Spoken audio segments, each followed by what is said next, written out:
أعوذ بالله من الشيطان الرجيم. بسم الله الرحمن الرحيم. الرحمن علم القرآن، خلق الإنسان علمه البيان. الشمس والقمر بحسبان، والنجم والشجر يسجدان. والسماء رفعها ووضع الميزان، ألا تطغوا في الميزان، وأقيموا الوزن بالقسط ولا تخسروا الميزان.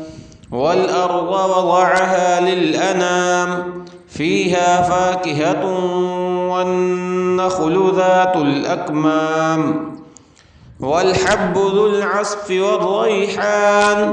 فبأي آلاء ربكما تكذبان؟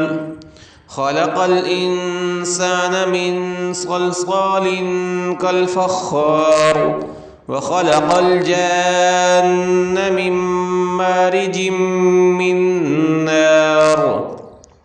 فبأي آلاء ربكما تكذبان؟ رب المشرقين ورب المغربين، فبأي آلاء ربكما تكذبان؟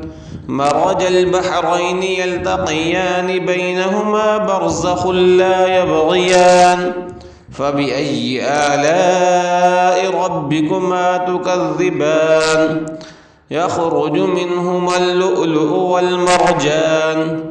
فبأي آلاء ربكما تكذبان؟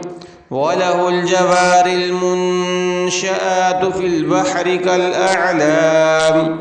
فبأي آلاء ربكما تكذبان؟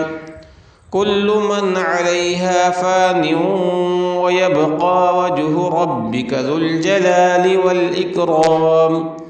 فبأي آلاء ربكما تكذبان؟ يسأله من في السماوات والأرض، كل يوم هو في شأن. فبأي آلاء ربكما تكذبان؟ سنفرغ لكم أيها الثقلان. فبأي آلاء ربكما تكذبان؟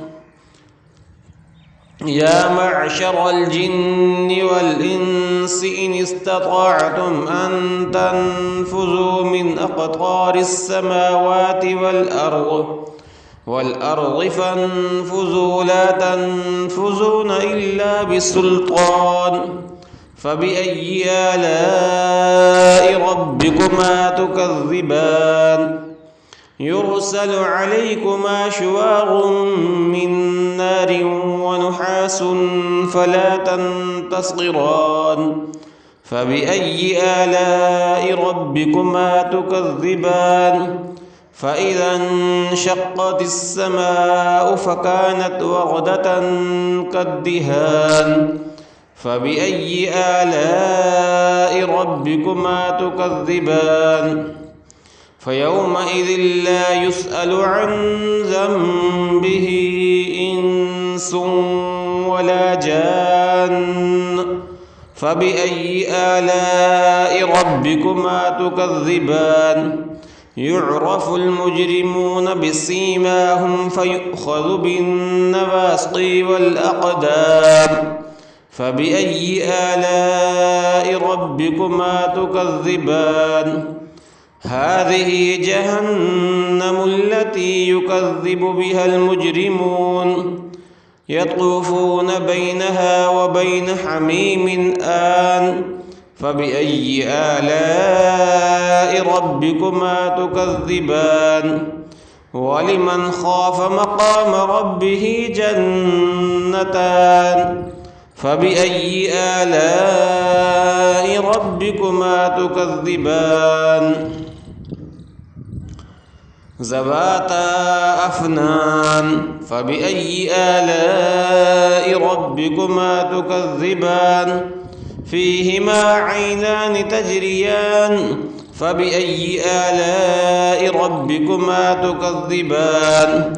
فيهما من كل فاكهة زوجان فبأي آلاء ربكما تكذبان متكئين على فرش بطائنها من استبرق وجنى الجنتين دان فبأي آلاء ربكما تكذبان فيهن قاصرات الطرف لم يطمثهن إنس قبلهم ولا جان فبأي آلاء ربكما تكذبان كأنهن الياقوت والمرجان فبأي آلاء ربكما تكذبان هل جزاء الإحسان إلا الإحسان فبأي آلاء ربكما تكذبان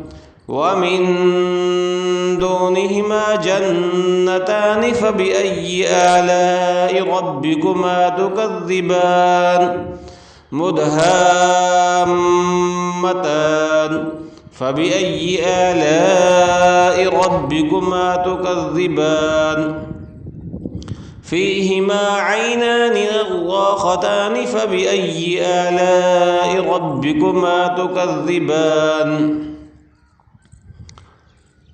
فيهما فاكهة ونخل ورمان فبأي آلاء ربكما تكذبان فيهن خيرات حسان فبأي آلاء ربكما تكذبان لم يطمسهن إنس قبلهم ولا جان فبأي آلاء ربكما تكذبان متكئين على رفرف خضر وعبقري حسان فبأي آلاء ربكما تكذبان تبارك اسم ربك ذي الجلال والإكرام